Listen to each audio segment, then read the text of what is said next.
আসসালামু আলাইকুম। আমি তাহানাস ডায়েরিতে আপনাদের সবাইকে জানাই আবারও স্বাগত। আলহামদুলিল্লাহ, আল্লাহর অশেষ রহমতে আমরা সবাই অনেক ভালো আছি। আশা করি আপনারাও সবাই ভালো আছেন। আজকে আমি কোনো রেসিপি বা অন্য কিছু দেখাবো না, ক্ষেত খামার। আজকে আমি সাপ্তাহিক একটা রুটিন যেভাবে আমি চালাই সেইটা আপনাদের সাথে শেয়ার করব। যেহেতু আমার ছোটো ছোটো দুইটা বাচ্চা আছে, আমার বাচ্চাদেরকেও আমার আলাদাভাবে সময় দিতে হয়। আমার আইজাকে তো আর বিশেষ করে পড়ার সময়কে অনেক সময় আমার দিতে হয়। আমার খেতেও আছে, আমি খেতেও আমাদেরকে সময় দিতে হয়। সব কিছু মিলিয়ে আমি যদি আগে কাজগুলো গুছিয়ে রেখে দিই, অনেকগুলো কাজ, তাইলে আমার সারা সপ্তাহটা সুন্দর যায়, আমার বাচ্চাদের সাথেও আমার সময়টা ভালো যায়। তো এই জায়গায় আমি অনেকগুলো আলু আর ডিম সিদ্ধ করে নিয়েছি। আলু প্রায় 1 কেজির মতো, আর 8টা ডিম সিদ্ধ করে নিলাম। কারণ ওরা বিকেলবেলা যেহেতু নাস্তা চায়, তখন এখন তো দিনও ছোটো হয়ে গেছে, চটপট যাতে আমাদেরকে নাস্তাটা তৈরি করে দিই। কারণ আমি তো মা, আমাকে সব দিকেই খেয়াল রাখতে হবে। তো আমি ডিমগুলো আর আলুগুলো সিদ্ধ করে ফ্রিজে রেখে দিলাম। এটা 1 সপ্তাহ পর্যন্ত থাকবে, একটুকু নষ্ট হবে না ইনশাল্লাহ। আমার প্রতিদিনই করে ডাল রাখতে হয় আমার বাচ্চাদের জন্য, তাই আমি কিছু ডাল এই জায়গায় শুধু লবণ দিয়ে সিদ্ধ করে আমি বাটিতে করে এগুলো ডিপে রেখে দেব।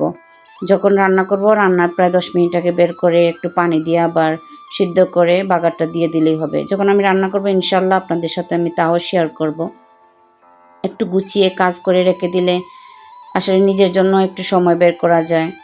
এগুলো করতে অনেকটা সময় চলে যায়। আর এই যে প্রতিদিনের সকালের আমাদের স্পেশাল নাস্তা রুটি, এটা তো অনেকটা সময় সকালবেলা চলে যায়। যেহেতু মেয়েকে নিজ হাতে রেডি করে দিতে হয়, তাই আমি আগে এই রুটিগুলা বেলে রেখে দিই। একটু হালকা তাওয়ার মধ্যে ছেঁকে তারপরে সুতি একটা কাপড়ে রেখে ঠান্ডা করে আমি তারপরে এটা ফ্রিজের মধ্যে ডিপের মধ্যে রেখে দিই।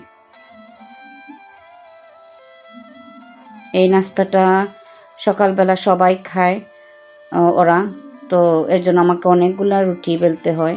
আর পরোটা আমি তেমন একটা ওদেরকে দেই না, সপ্তাহে একদিনই খায় ওরা পরোটা। তো যাই হোক, আলহামদুলিল্লাহ আমার সারা সপ্তাহ রুটিও করা হয়ে গেছে। যদি সারা সপ্তাহ বলতে 5 দিনই রুটি খাবে, বাকিটা আমি আপনাদের সাথে অবশ্যই শেয়ার করব। এই জায়গায় আমি কিছু পেঁয়াজ আর রসুন ব্লেন্ডার করে নিয়েছিলাম।